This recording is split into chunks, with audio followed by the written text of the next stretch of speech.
Naabutan ng aking mga kapatid si Ethan. Nangunguha ng kahoy at nagsisibak ito. Gumagawa si Ethan ng apoy para sa kanilang umagahan. Magluluto daw ito para sa kanyang mga kapatid. Maaga pa lang ay naghahanda na siya. Kanilang lulutuin ay pritong itlog. Papagkasyahin daw nila ito para sa kanilang umagahan. Hirap na hirap si Ethan dahil sa murang edad niya ay meron na siyang malaking responsibilidad para sa kanyang mga kapatid. Hirap na hirap daw siya, lalong lalot ang kanyang mga kapatid ay nagpapasaway pa. Sinusubuan ni Ethan ang kanyang mga kapatid. Sila na lang ang nakatira sa bahay na ito, kaya't ganun na lamang ang pag-aalaga niya sa kanyang mga kapatid. Sobrang bait ni Ethan at maalaga sa kanyang mga kapatid, na kahit pinsan raw ay nagpapasaway ito dahil hindi niya alam kung anong gagawin niya sa kanyang mga kapatid. Kaya kahit ganun pa man, ito po ay kanyang inaalagaan. Narito po ang patuloy ng kwento sa kanilang buhay.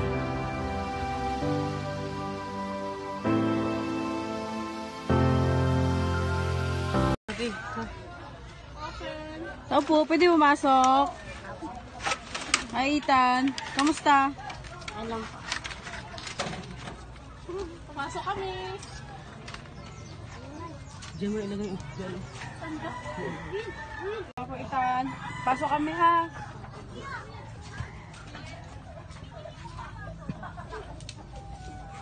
Ano? Ethan, nandito kami, alala niyo pa ba si Master Ring? Siya yung dahilan kung bakit nandito kami.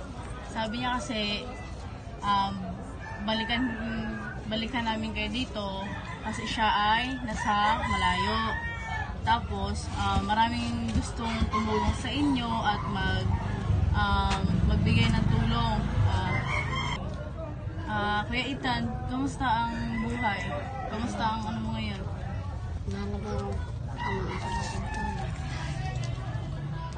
Hindi napapasaway si Taninay tsaka si Taninoy? Pag naway sila, kaya pinapalis ko sa kawin nila, bumabalik pa rin. Saka malikot pag natutulog. Pag natutulog? Bakit malikot pag natutulog? Lagi kinapo sa akin, pag yung ilaw, nilalabas lagi, wala kaming ilaw dito, neto. Nilalabas. Ay, bakit? Ano bang ilaw nyo? Flashlight ko. Flashlight lang? Eh, di ba may kuryente kayo dito? Patay-patay. Ay, patay-patay ang kuryente. Ay, Taninay, kamusta ka naman? Hindi ka na ba pasaway kay kuya? Pasaway pa din? Saway. Bakit pasaway pa din? Ha? Marabas. Ha? Paggabi, lumalabas ko, wala kasama. Lumalabas si Taninay paggabi. Ay, dapat huwag ikaw maglabas paggabi. Kasi babae ka. Ha? Palagi kang makinig kay kuya. Oo, paggabi. Makakita nga tanong dyan sa kabilang sunguran, dyan sa may kalingan.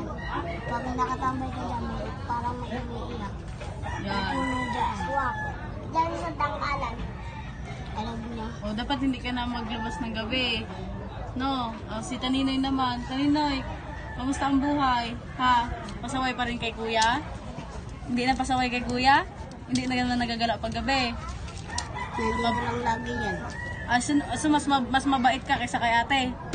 Ay, si Taninoy pala ang mabait, no? Mabait pala si Taninoy. Ethan, kamusta naman si mama at si papa mo? Okay lang po. Lagi ka tinatawagan sa mama. Para mapigyan ni mama ng pera. Para makabili mo po kayo. Kamusta naman nang gaano kahirap yung wala si mama mo dito? Parang nahirapan na rin kami. Yung ate ko po yun dati, naiwanan nga po kami. Nakulong po si papa na doon. Napabintangan na may babantay na papatayin. Wala naman. Nakulong siya sa Tito Gerald namin. Pag nilayasan kami, ayun, kami na lang. Nag-ano. So, Kuya Ethan, paano mo kinakaya lahat yan? Yung palagaan mo kapatid mo. Dati, Wala sila, wala yung mga alagaan mo. namin ni ate. Sabi yung ate, may mag-utos ako. Sabi nibigyan din ako ng pera, 20. Pag may nag-auto sa'yo, binibigyan ka na lang ng pera. Tapos parang yun yung pinapanggastos nyo sa inyo ng mga kapatid mo.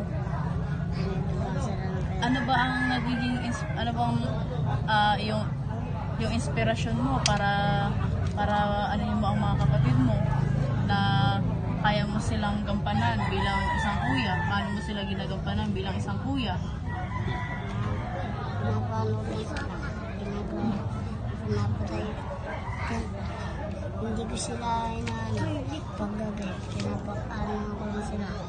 Pinapatulog ko lang sila. Galit po ito sa akin. Pag pinapatulog mo sila, nagagalit pa sila sa'yo. Bakit naman nagagalit pa sa'yo? Ayaw pa nila matulog. Na ano naman dito. Kaya Ethan, meron kaming dala dito na bigas tsaka grocery. Ito ay galing kay Mastering Ring at sa kanyang mga sponsor. Kasi yung unang vlog sa inyo ni Mastering Ring, di ba? Maraming na-touch, maraming na-antig sa pagiging kuya mo, sa pagiging masipag mo, kung paano mo pinakaya lahat. Naalagaan tong dalawang makulit na kapatid. So, kaya ito, may dala kami para sa inyo ha. Kunin lang namin ha. May asom,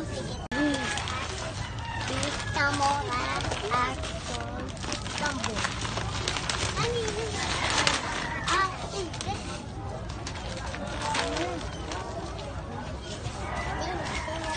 Ito ay galing kay Mastering Ring tsaka sa sponsor niya. No, ito bigas. Ito ay bigas. Pangilang ano nyo na to Kuya Ethan? Mga Tagaling nyo na to no? Mga pang-ala. Isang buwan na. O, matagal-tagal na rin yun. Tapos meron kami dito sa inyong gunting. Meron kaming gunting. Excited na ba si Kuya Taninoy? So ito. Meron kami shampoo, sabon, panlaba, no? Para ano, para oo, meron din. Ay, sini. Gatas. May gatas. Gatas, biskwit. O, di ba? Biskwit. O, bigyan mo mga kapatid mo ito ha. Biskwit. May mga pagkain ito. May mga candy. Kanina sobrang na sila. Candy. May mga gatas din. Lagay natin dito sa ano, sa harap. Parang matinda kami. Sabi naman. Huwag na matinda. May candy. Mahilig ba siya candy si Kuya Taninoy? Ha? Mahilig ba sa candy? Ayan. Tapos, may mga homie kayo dito. Ayan. Kailangan nyo ng tuyo suka. May matika din. Tsaka may ano din kayo. May kape. Bukod sa may gatas, may kape din kayo. Mga homie. Tsaka may dilata tayo dito no. Kuya Ethan no. Saan mo ba nilalagay itong ano mo Kuya Ethan? Di ba may lagayan ka? Wala ka sa karton. Ay, dito na lang sa karton. Ato po. Da. May resibo pa tayo guys. Bo? Ayan. So, ito, pang isang buwan nyo na dito, no? Dami na, di ba? Oh, may gatas na. Tapos ito, ibalik na lang natin dito. Eh, itong shampoo, sabon, huwag mo lang ilagay dyan kasi pagkain, no? Itabi mo lang, no? Yan. Ito, may pagkain ka na kanina, eh. No? Kuya. Si Kuya, ano na? Si Kuya, ay, bigas mo. Si Kuya, ita na yung mag-ano sa inyo, magbibigay nito, no?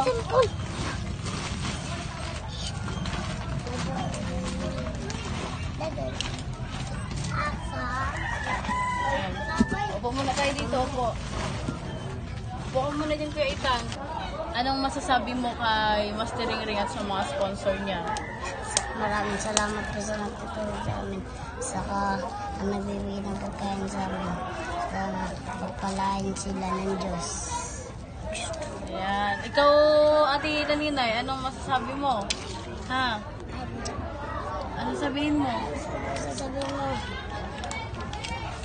O si ano, ayaw niya, nahiya siya magsabi. Si Taninoy, ano masasabi mo kay Taninoy? Nay, hindi ako. Ha? Nahihiya ka? Na marami ka naman pagkain. No? Hindi ka naman magugutom. Ha?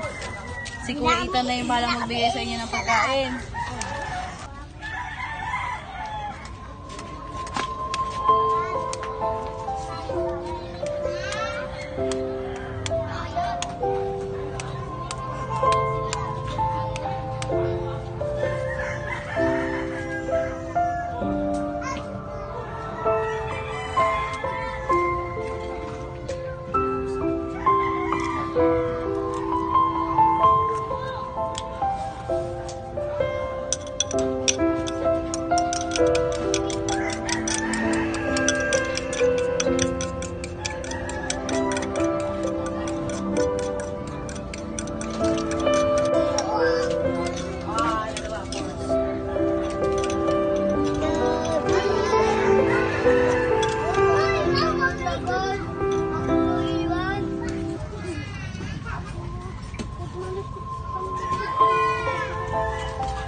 Alo-alo lang. Lagay mo na. Yan na. Harap na.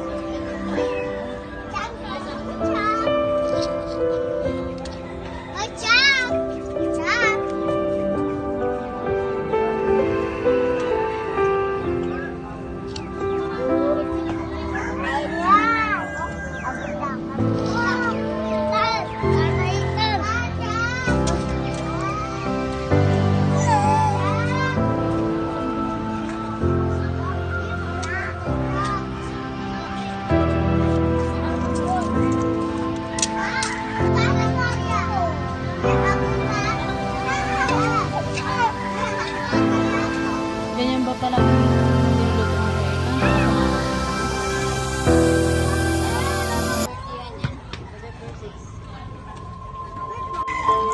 Lagay mo na. Oh, damit mo. Baliktad.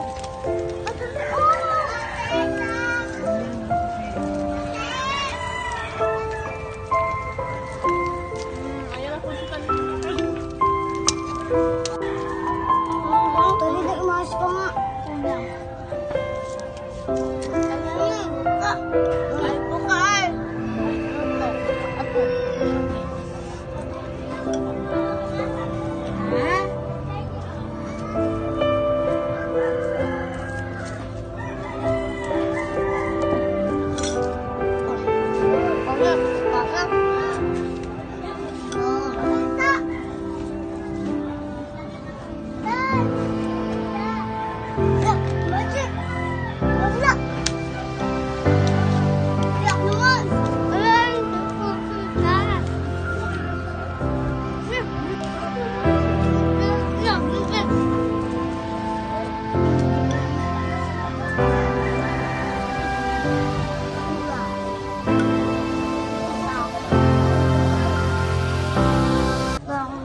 Ayan po mga kabayan, magandang umaga po sa ating lahat.